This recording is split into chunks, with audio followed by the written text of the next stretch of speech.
पहले तो इन्होंने सरकारी नौकरियां बंद कर दी, अब ये बच्चे नीट की परीक्षा देंगे, कोई डॉक्टर बनेगा, कोई इंजीनियर बनेगा, कोई मैनेजर बनेगा, कोई। आज इतना बड़ा ये घोटाला इन्होंने किया है करोड़ों करोड़ों रुपए का, जिससे कि पूरा देश की शिक्षा व्यवस्था दुरुस्त हो सकती है। इन्होंने उसको भी बंटा धार कर दिया सारी को। आज बच्चे कहाँ कहाँ से पैसे लेकर के, उनके माँ बाप कहाँ कहाँ से पैसे ला करके बच्चों को पढ़ाते हैं और उसको सोचते हैं कि हमारा बच्चा बड़ा होकर के कामयाब होगा, पर उस काम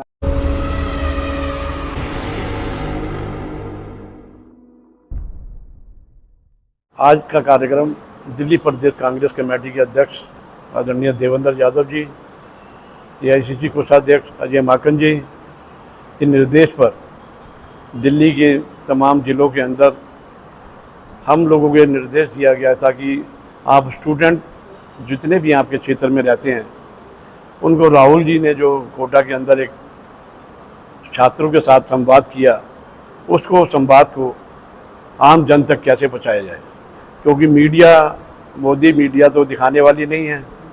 तो इसको प्रचार करने के लिए हमें जन जन तक, घर घर तक पहुंच करके छात्रों को ला करके, क्योंकि कॉलेज की छुट्टियां थी, हमारे साथ जितने भी साथी बैठे हैं इन्होंने सब ने सहयोग करा, स्टूडेंटों को लेकर के आए। जो राहुल गांधी जी की जो कोटा की रैली छात्रों के ऊपर थी, उसको अपने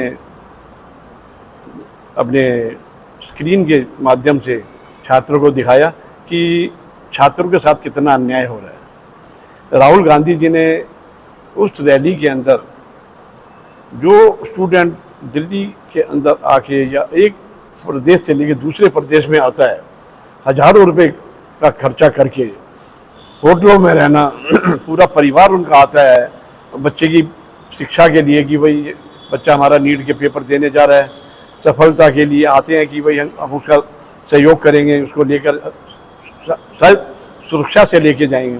पर इन लोगों ने लोकतंत्र की हत्या कर दी है। जब से ये सरकार आई है, आए दिन कभी परीक्षाएं कैंसिल, कभी पेपर लीक, आज से पहले कभी आज़ादी के से लेके आज तक जितने भी साल देश को आज़ाद हुए कभी ऐसी हरकतें नहीं हुई। पहले ये जरूर सुना था कि इन्होंने नोटबंदी की, कभी बच्चों के स्कूल बगैर पूछे बंद कर दिए जाते हैं, कभी कोरोना दिखा देते हैं। मतलब आम जन को परेशान करने के लिए सरकार ने मतलब कुछ नहीं छोड़ा। अब जो बच्चे पढ़ लिख करके थोड़ा ऊपर आ रहे थे, उन्होंने सोचा, पहले तो इन्होंने सरकारी नौकरियां बंद कर दी, अब ये बच्चे नीट की परीक्षा देंगे, कोई डॉक्टर बनेगा, कोई इंजीनियर बनेगा, कोई मैनेजर बनेगा, कोई कुछ बनेगा। तो इन्होंने सोचा ये बच्चे पढ़ के कामयाब होंगे, इससे बढ़िया इनकी परीक्षा ही कैंसिल कर दी जाए।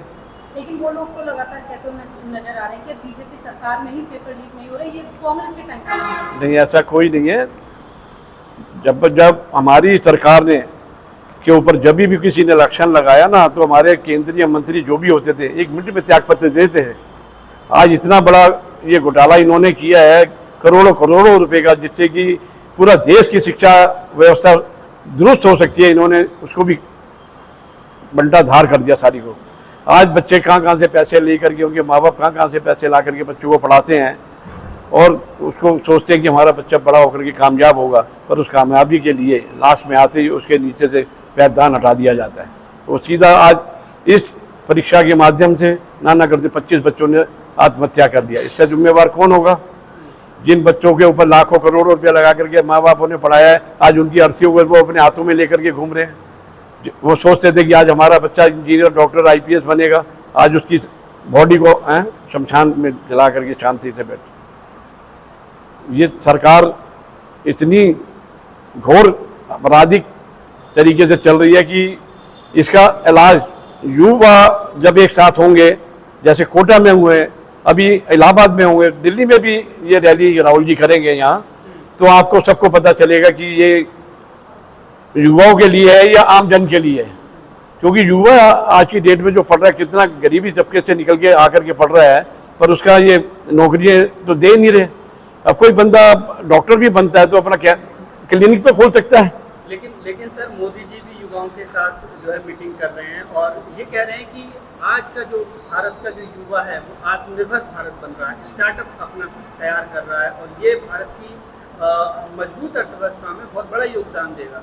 इनकी अर्थव्यवस्था आपने देखी है, ये कहते हैं BCom की है या किसी ने MBBS के लिए कह रहे पकौड़े की रेडी लगाई है, ये इनकी अर्थव्यवस्था है। ये जोर देना चाहते हैं पढ़े लिखे बच्चों को। हाँ हाँ, जब तो ये लाखों करोड़ों रुपया लग करके जो बच्चा MBBS कर रहा है, BA LLB कर रहा है, वो पकौड़ी तो बेचेगा। कभी कहते हैं पाइप को डालो नाली के अंदर, उससे गैस बन जाती है। ये तो साइंटिफिक हो गया मोदी जी। व्यवस्था अगर मजबूत है तो फिर 80 करोड़ लोगों को 5 किलो राशन क्यों? हाँ। लेकिन सर वो अपना आकलन जो है वो चुनाव से करते हैं। जिस तरह से चुनाव को जीत रहे हैं, तो वो कह रहे हैं कि भाई जनता खुश है, ये विपक्ष के थोड़े से लोग हैं जो भड़का रहे हैं लोगों को। 80 करोड़ जनता को राशन फ्री, 5 रुपए की थाली दे रहे हैं खाने की, तो पूरा देश ही बेकारी है हमारा। तो भाई 5 रुपए की जो थाली दे रहे हैं उनको थोड़ी नहीं है जो 80 करोड़ जनता है। तो वो तो गरीबों को खिला रहे हैं ना 5 रुपए की थाली। मतलब हमारे देश के अंदर सारे गरीब हैं। नहीं, ये तो कहते हैं हमने देश को बड़ा आगे से लेकर विकसित भारत। देश की जनसंख्या कितनी है हमारे की? कितनी होगी? 140। 80 करोड़ को हम राशन दे रहे हैं। आप कितने 6 लोग खड़े हो, क्या आपके बराबर वाले को राशन मिल रहा है किसी को? बताओ। ये भी एक घोटाला है। ये जो 80 करोड़ लोगों को राशन देने की बात है, ये भी एक घोटाला है। क्योंकि आप अपनी बस्ती में देखो तो हर दूसरे आदमी को राशन नहीं मिल रहा। इनके हिसाब से हर दूसरे आदमी को राशन मिलना चाहिए। तो ये भी एक बहुत बड़ा घोटाला है। ये घोटालों की सरकार है और बाकी इनके पास कुछ नहीं है, कोई योजना नहीं है। आज जीडीपी घट रही है, विदेश नीति हमारी जीरो हो चुकी है।